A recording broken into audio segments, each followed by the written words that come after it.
আসসালামু আলাইকুম। আবু সাঈদের মৃত্যুকে কেন্দ্র করে নতুন যে তথ্য দিল জাতিসংঘ, আজকে আমরা একটি প্রতিবেদন দেখব। আজকের ভিডিওর ক্রেডিট হচ্ছে এটিএন নিউজ।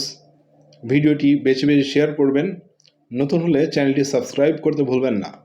তাহলে চলুন আমরা প্রতিবেদনটি দেখে নেই। গেল বছরের 16 জুলাই বৈষম্য বিরোধী ছাত্র আন্দোলন চলাকালে পুলিশের গুলিতে নিহত হন বেগম রোকেয়া বিশ্ববিদ্যালয়ের শিক্ষার্থী আবু সাঈদ। তার মৃত্যুর সেই দৃশ্য দেখে কেঁদেছে গোটা বিশ্ব।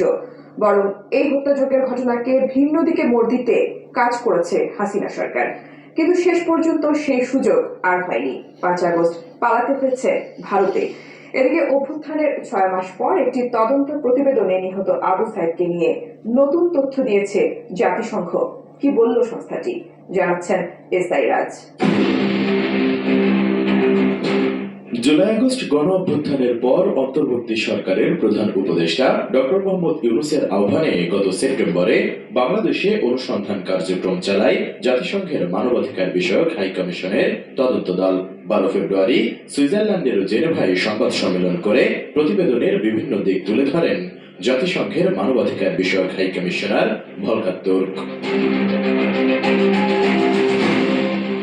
মানবাধিকার লঙ্ঘন, নির্যাতন সংক্রান্ত জাতিসংঘের ফ্যাক্ট ফান্ডিং প্রতিবেদন বলছে, বৈষম্য বিরোধী ছাত্র আন্দোলন চলাকালে গত বছরের 16 জুলাই বেগম রোকেয়া বিশ্ববিদ্যালয়ের শিক্ষার্থী আবু সাঈদের নিহতের ঘটনা পুলিশের বিচার বহির্ভূত হত্যাকাণ্ড।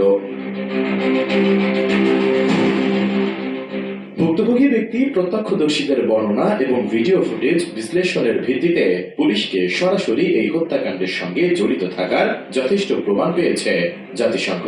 প্রতিবেদনে উল্লেখ করা হয়, পুলিশের প্রতিবেদনে দাবি করা হয়েছে যে বিক্ষোভকারীরা জোর করে বিশ্ববিদ্যালয় গেট দিয়ে প্রবেশের চেষ্টা করলে বর্তমান নিষিদ্ধ ঘোষিত সংগঠন ছাত্রলীগের সমর্থকদের সঙ্গে তাদের সংঘর্ষ বাধে। পুলিশ শিক্ষার্থীদের ছত্রভঙ্গ করতে গ্যাসের শেল এবং ফাঁকা গুলি ছোড়ে। পুলিশ জানিয়েছে আবু সাঈদ তাতে গুরুতর আহত হয়ে পরে রংপুর মেডিকেল কলেজ হাসপাতালে মারা যান। তার মৃত্যুর কারণ হিসেবে মাথায় আঘাত ও গুলির চিহ্ন পাওয়া গেছে বলেও রিপোর্ট দেয় পুলিশ।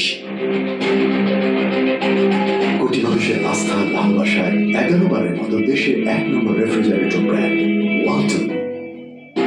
কিন্তু জাতিসংঘের তদন্ত অনুসন্ধানে উঠে এসেছে, পুলিশ ও ছাত্রলীগ সমর্থকরা লাঠিসোঁটা নিয়ে বিক্ষোভকারীদের ওপর হামলা চালায়। প্রত্যক্ষদর্শীদের মতে আবু সাঈদও মারধরের শিকার হন। এরপর পুলিশ বিক্ষোভকারীদের লক্ষ্য করে কাঁদানে গ্যাস ও প্রাণঘাতী মেটাল প্যালেট ভর্তি শটগান দিয়ে গুলি চালায়, যাতে বেশ কয়েকজন শিক্ষার্থী আহত হন।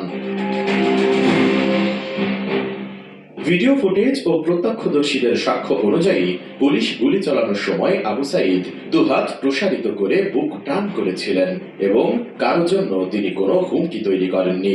প্রত্যক্ষদর্শীদের মতে, যখন তিনি পুলিশের দিকে তাকিয়ে আমাকে গুলি করো বলে চিৎকার করছিলেন, ঠিক তখনই দুজন পুলিশ সদস্য তাকে সরাসরি লক্ষ্য করে একাধিকবার গুলি করেন। ফরেনসিক বিশ্লেষণে দেখা গেছে তার শরীরে 40 থেকে 50টি মেটাল প্যালেটের আঘাত ছিল, যা প্রাণঘাতী ছিল। জাতিসংঘের ফরেনসিক বিশ্লেষকরা আবু সাঈদের মেডিকেল রেকর্ড পরীক্ষা করে দেখেছেন তার যথাযথ ময়নাতদন্ত করা হয়নি। তবে মরদেহের ছবি ও অন্যান্য মেডিকেল তথ্য বিশ্লেষণে নিশ্চিত হওয়া গেছে যে তাকে প্রায় 14 মিটার দূর থেকে অন্তত 2 বার গুলি করা হয়েছিল। ফরেনসিক বিশ্লেষণে আরো দেখা গেছে গুলি করার পর তার শরীর থেকে প্রচুর রক্তপাত হচ্ছিল এবং মাথায় গুরুতর কোনো আঘাতের চিহ্ন পাওয়া যায়নি। প্রতিবেদনটি বলছে, উপস্থাপিত প্রমাণের ভিত্তিতে এটি নিশ্চিত হওয়া যায় যে পুলিশ আবু সাঈদকে উদ্দেশ্য প্রণোদিতভাবে অর্থাৎ ইচ্ছা করেই গুলি করে হত্যা করেছে এবং এটি একটি বিচার বহির্ভূত হত্যাকাণ্ড।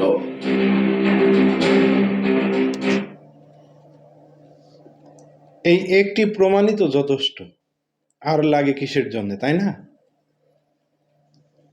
আবু সাঈদের মৃত্যুকে দুই পক্ষ সংঘর্ষে মৃত্যু হয়েছে এটা চালানোর জন্যে কত কিছুই না করলো, কিন্তু গণমাধ্যমের যে ভিডিও ফুটেজ আমরা দেখেছিলাম সেদিন, সেটা কিভাবে অস্বীকার করবে তারা? আর জাতিসংঘ যে প্রতিবেদনটা দিয়েছে খুবই ভালো লাগলো শুনে, যে অন্তত আবু সাইদের এটা গোপন করার কোনো ওয়ে নেই। বুকের মাঝে অনেক ঝড়, বুক পেতেছি গুলি কর। আবু সাইদ আমাদেরকে দেখিয়ে দিয়ে গিয়েছে, তাকে যেন আমরা কোনোদিনও ভুলে না যাই। শুধু আবু সাইদ কেন, মুগ্ধ সহ নাম না জানা আরও অনেক শহীদ, তাদেরকে এ জাতি মনে রাখবে। ভিডিওটি শেষ করলাম। ভিডিওটি শেয়ার করে অন্যকে দেখার সুযোগ করে দিবেন। নতুন হলে চ্যানেলটি সাবস্ক্রাইব করতে ভুলবেন না। সবাই ভালো থাকবেন, সুস্থ থাকবেন। আসসালামু আলাইকুম।